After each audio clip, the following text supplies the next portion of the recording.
Hey guys, welcome back to the channel. I'm the GQ Jedi. If you're not already subscribing to me, go ahead and blast the subscribe button down below and hit the notifications bell so you don't miss out on any future content. Now today we're going to be exploring one of my favorite, perhaps my favorite vehicle in the entire Kenner 3 3/4 inch line, and that's the 1980 Snowspeeder. The design of the Model T-47 Airspeeder is remarkably cool.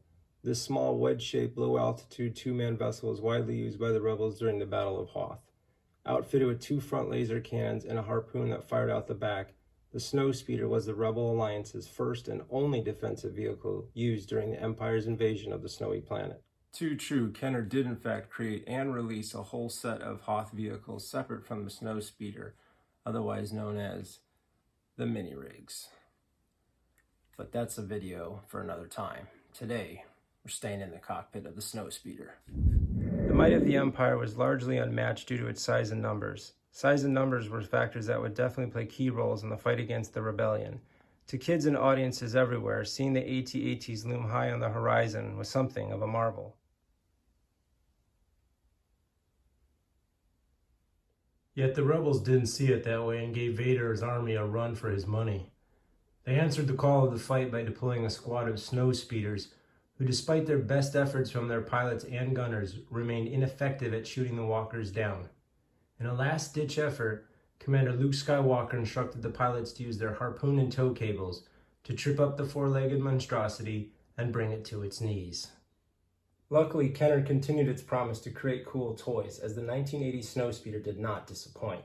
The vehicle looks identical to what audiences saw in the film, perfectly sculpted with movie-realistic features and a set of decals that really dressed it up nicely, equipped with two front cannons that would light up and emit an electronic action noise when the button was pressed,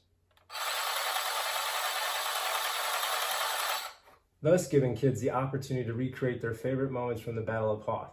In addition, the speeder had a cockpit with a canopy that would open and close, allowing up to two figures to occupy it. The obvious and only choice for me is to stick X-Wing Luke in there, as he looked perfect inside. Of course, the Rebel Trooper is also an option, but that depends on your aesthetic taste during battle. Kenner managed to complete this perfect toy by including the infamous harpoon and tow cable feature. The tiny plastic block that attaches itself to the back of the speeder, tethering itself by a string to the plastic harpoon attached at its end. The accessory is very cool and realistic. Now, if you're out hunting for a vintage Snowspeeder, pay close attention to the back of your potential acquisition. Does it in fact have the block and harpoon? A lot of kids lost these back in the day, so it's important to double check for it when you go to buy one on the market. No Snowspeeder is complete without it. And just a little warning, these little plastic bits aren't cheap or easy to find. Due to my love for it and my ever-growing need to upgrade my collection, I currently have two Snowspeeders. The first speeder on the left wasn't complete when I first got it, so over time I hunted down the remaining pieces, mainly the harpoon and tow cable and the cannons, which also come off and can be lost or broken. However, after completing the first one, I wasn't happy with the decals on it, so I hunted down another one that was minty and complete. My plan was to get rid of the older restored one, but somehow I can't seem to let go of it. Can you blame me though? Once you've held a Snowspeeder in your hand, you'll understand if you don't already. What's interesting enough, the Snowspeeder actually has coup variations for it. That's right, even vehicles have coup variations. Coup stands for Country of Origin, the place where the toy was manufactured.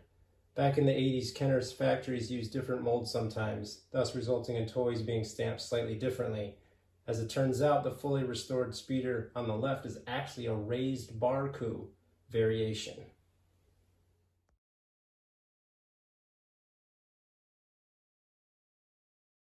You can see a slight raised bar on the underside of the Snowspeeder, unlike the second speeder, which has the more common flat surface coup.